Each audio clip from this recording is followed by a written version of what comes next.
vous êtes directrice territoriale de Canopé Grand Est et nous allons parler d'un projet assez innovant qui est un atelier Canopé en résidence. Alors, est-ce que vous nous expliquez un petit peu, déjà, on rappelait un peu les ateliers Canopé, quel est l'objectif des ateliers Canopé, ensuite on parlera des expériences en résidence.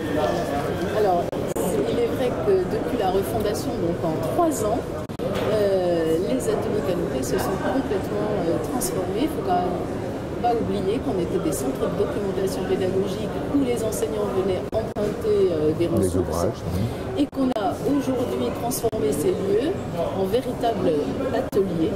Et le nom n'est pas banal à cet égard, des ateliers où on vient bricoler. C'est vraiment de ça dont il s'agit.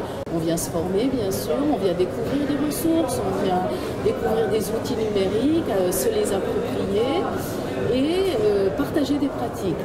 Et à travers ces ressources et ces outils, il y a toujours l'usage en classe, qui est le fil rouge de toutes les activités menées.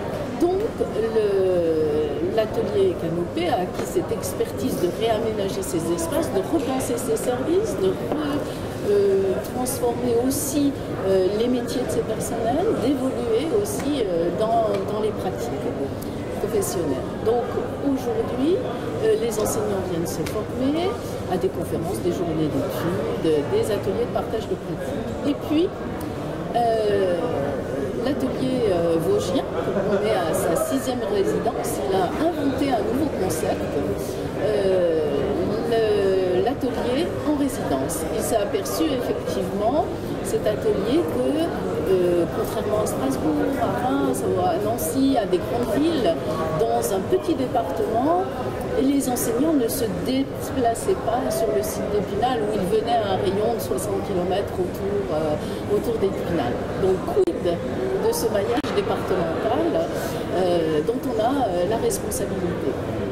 Et donc, c'est l'atelier Canopé qui a décidé de se déplacer, de s'installer dans un collège, dans un lycée, pendant une semaine, avec ses ressources, son matériel, ses projets, ses formations.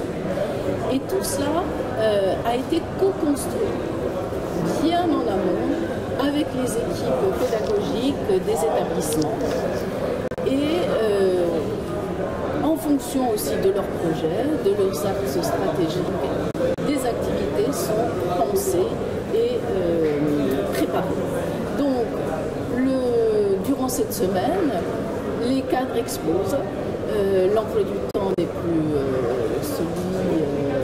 plus l'emploi du temps habituel, les espaces sont ouverts, on investit tous les lieux et sont proposés des temps de formation pour les enseignants.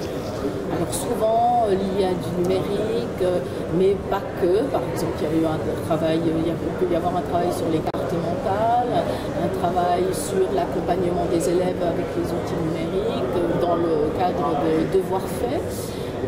Et puis, des activités élèves, alors assez innovantes, qui construisent des compétences, qui veulent construire des compétences qui sont nécessaires pour les élèves, qui sont nécessaires aux élèves pour relever les fameux défis du XXIe siècle.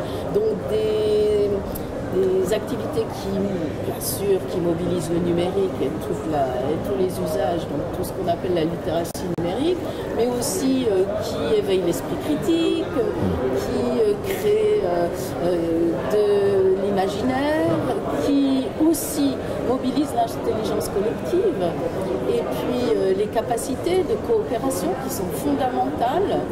Et donc, toutes ces activités sont mises en œuvre. Et les retours sont extrêmement positifs et nous encouragent à poursuivre ce modèle. Si on trouve un modèle économique, parce que je ne vous cache pas que c'est très coûteux pour notre établissement qui doit toujours trouver des ressources propres. Et une semaine en résidence, c'est des mois de préparation, évidemment. Et puis toujours un suivi qui est demandé. Souvent, le coaching, qu'est-ce qu'on retient, parce qu'il ne faut pas que ce soit un temps one shot et puis plus rien après. Donc il y aura forcément un suivi ou bien un accompagnement de professeurs à poursuivre, etc. Alors donc c'est une nouvelle modalité d'accompagnement des enseignants, une nouvelle modalité qui va dans le sens du développement professionnel. Et la grande surprise qu'on a, parce que j'ai projeté un petit extrait de film, et donc on a beaucoup de rush sur ce sujet, et les grands effets de surprise, c'est vraiment le climat scolaire. On ne s'attendait pas finalement à avoir des retombées.